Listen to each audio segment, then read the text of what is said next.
বীর মুক্তিযোদ্ধা lieutenant colonel অবসরপ্রাপ্ত শরীফুল হক ডালিম রচিত আমি মেজর ডালিম বলছি থেকে আজ পাঠ করছি ৭ম পর্ব। ইতিহাস বিকৃতির প্রথম পদক্ষেপ আওয়ামী লীগই গ্রহণ করে।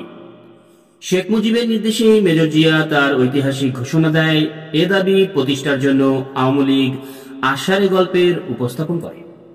সেই লোমহর্ষ ক্লান্তি লগ্নে নেমে আসে ২৫-২৬ মার্চের সেই কালো রাত্রি। পাকিস্তান সেনাবাহিনী নির্মমভাবে ঝাঁপিয়ে পড়ে বাঙালি জাতিকে শায়েস্তা করার জন্য। ২৫ মার্চের বর্বরতা আধুনিক কালের সব নজিরকেই ছাড়িয়ে যায়। হাজার হাজার নারী পুরুষ শিশুকে হত্যা করা হয় নির্বিচারে। সামরিক বাহিনীর এবং আইন প্রয়োগকারী সংস্থাগুলোর বাঙালি সদস্যগুলো রেহাই পায়নি শ্বেত সন্ত্রাসের হত্যাযজ্ঞ থেকে। ঢাকা, চিটাগং এবং খুলনা সহ পূর্ব পাকিস্তানের সর্বত্রই অভিযান চালানো হয়, নিষ্ঠুর অভিযান। প্রতিরোধ সংগ্রামে ঝাঁপিয়ে পড়তে বাধ্য হয় বাঙালি জাতি। জাতির এই ক্লান্তি লগ্নে অনেক অনুরোধ ও আকুতি জানানো হয় শেখ মুজিবকে সশস্ত্র জাতীয় মুক্তি সংগ্রামের নেতৃত্ব দেওয়ার জন্য। কিন্তু সব অনুরোধ উপেক্ষা করে জাতিকে মৃত্যু ও অনিশ্চয়তার মুখে ঠেলে দিয়ে কাপুরুষের মতো তিনি কারাবরণ করে চলে যান পশ্চিম পাকিস্তানে। আত্মরক্ষার জন্যই অনন্যোপায় হয়েই শান্তিপ্রিয় বাঙালি অস্ত্র হাতে তুলে নিতে বাধ্য হয়। প্রতিরোধ সংগ্রামে নেতৃত্ব দানে অসম্মত শেখ মুজিবুর রহমান বলেছিলেন, আমি গণতন্ত্রের রাজনীতি সারা জীবন করেছি, অস্ত্রের রাজনীতিতে আমি বিশ্বাস করি না। এ কি পরিহাস! সমগ্র বাঙালি জাতি যার কথায় বিশ্বাস করে অকাতরে প্রাণ দিয়েছে, তাকে মেনে নিতে হয়েছে একমাত্র নেতা হিসেবে। দীর্ঘ সংগ্রামে চরম ত্যাগ স্বীকার করেছে নির্দ্বিধায়। সেই নেতাই ক্লান্তিকালে জাতিকে পিছনে ফেলে রেখে খোরা যুক্তি তুলে বহাল তবিয়তে পশ্চিম পাকিস্তানে পাড়ি জমালেন। ক্ষণিকের জন্য স্তম্ভিত হয়ে গিয়েছিল বাঙালি জাতি।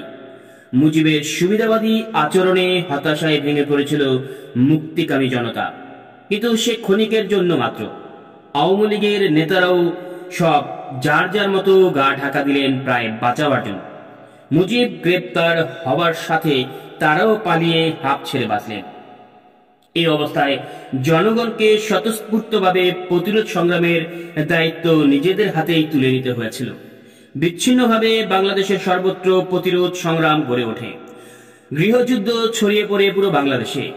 এই অবস্থায় ২৬ মার্চ রাতে চিটাগংয়ে অবস্থিত ৮ম ইস্ট বেঙ্গল রেজিমেন্টের এক অখ্যাত তরুণ মেজর জিয়াউর রহমান তার তরুণ বাঙালি সহকর্মীদের পরামর্শ ও সাহায্যার্থে তীব্র জাতীয়তাবাদী চেতনায় উদ্বুদ্ধ হয়ে বেতারের মাধ্যমে জাতির প্রতি আহ্বান জানান স্বাধীনতা সংগ্রামে।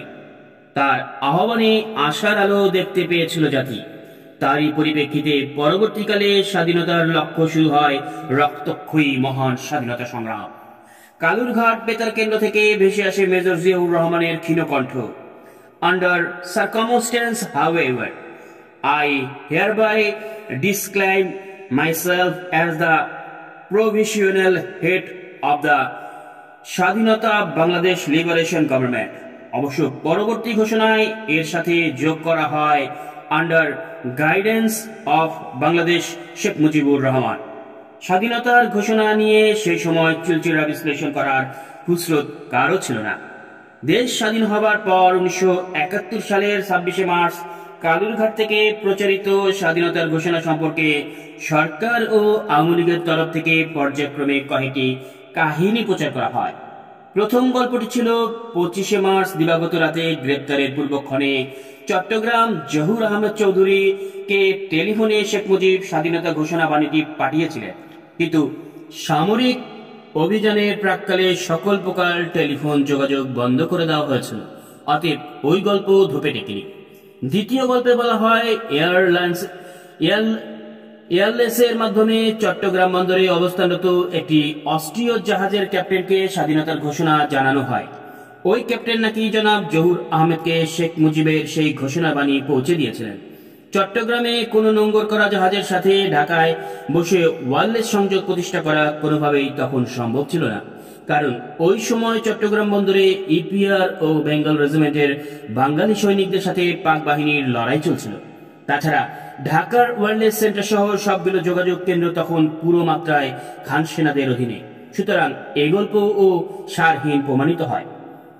শেষ গল্পে যা বলা হয়, চট্টগ্রাম ইপিআরকে জানানো হয়েছিল সারা দেশে স্বাধীনতার ঘোষণা বা বাণী প্রচারের জন্য। স্বাধীনতার যুদ্ধে ইতিহাস নামক প্রকাশনায় এই কাহিনীটি নথিভুক্ত করা হয়, কিন্তু একটুখানি যুক্তি দিয়ে বিশ্লেষণ করলে বোঝা যায় এই কাহিনীটিও আষাঢ়ের গল্প মাত্র। প্রথমত, ঢাকার সাথে দেশের অন্যান্য অঞ্চলের যোগাযোগ মাধ্যমগুলো যেমন টেলিফোন, টেলিগ্রাফ, ঢাকা বেতার, ওয়্যারলেস সমস্তই সম্পূর্ণরূপে পাক বাহিনীর নিয়ন্ত্রণে। এবার দেখা যাক ঢাকা ইপিআর এর মাধ্যমে চট্টগ্রাম ইপিআর কে নির্দেশ পাঠানোর প্রশ্নটি। ঢাকা ইপিআর যদি শেখ মুজিবের নির্দেশে স্বাধীনতা ঘোষণা চট্টগ্রামে পৌঁছাতে পারে, তাহলে ঢাকা ইপিআর থেকেই তো সারা বাংলাদেশে ওই ঘোষণা প্রচার করার কথা বলা যেত। তাছাড়া সবারই জানা ছিল ঢাকা ইপিআর এর হেডকোয়ার্টার এবং পিলখানা সিগন্যাল সেন্টার 23শে মার্চে আর্মি দখল করে নিয়েছিল। তারপরে কথা থাকে, চট্টগ্রাম ইপিআর এর দায়িত্ব ছিলেন তখন বাঙালি তরুণ অফিসার ক্যাপ্টেন রফিকুল ইসলাম। যে সমস্ত বাঙালি অফিসারদের সাথে একত্র হয়ে মেজর জিয়াউর রহমান 26শে মার্চ রাতে কালুরঘাট বেতার কেন্দ্র থেকে স্বাধীনতা ঘোষণা দেন, তাদের মধ্যে ক্যাপ্টেন রফিক ছিলেন অন্যতম। পরবর্তী পর্যায়ে 1 নম্বর সেক্টরে তিনি যুদ্ধ করেন। স্বাধীনতার পর তাকে হঠাৎ করে সেনাবাহিনী থেকে অবসর দেওয়া হয়। মুক্তিযুদ্ধের উপর ক্যাপ্টেন রফিক একাধিক গ্রন্থ লিখেছেন, কিন্তু কোথাও তিনি স্বাধীনতার ঘোষণার বাণী ঢাকা থেকে পাবার ব্যাপারে কিছু লেখেননি। কেন? সর্বোপরি স্বাধীনতার ঘোষণা সত্যি সত্যি ঢাকা থেকে পাঠানো হয়ে থাকতো, সেক্ষেত্রে মেজর জিয়া তার প্রথম ভাষণে নিজেকে অস্থায়ী সরকারের প্রধান হিসেবে ঘোষণা দিয়েছিলেন কোন যুক্তিতে?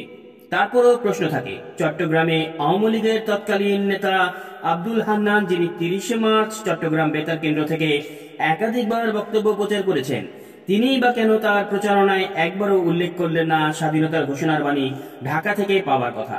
অতএব 26শে মার্চ মেজর জিয়া যে কালুরঘাট বেতার কেন্দ্র থেকে সর্বপ্রথম স্বাধীনতার ঘোষণা দিয়েছিলেন, এই ধ্রুব সত্যকে শত চেষ্টা করেও কোনো যুক্তি দিয়ে থামানো সম্ভব নয়।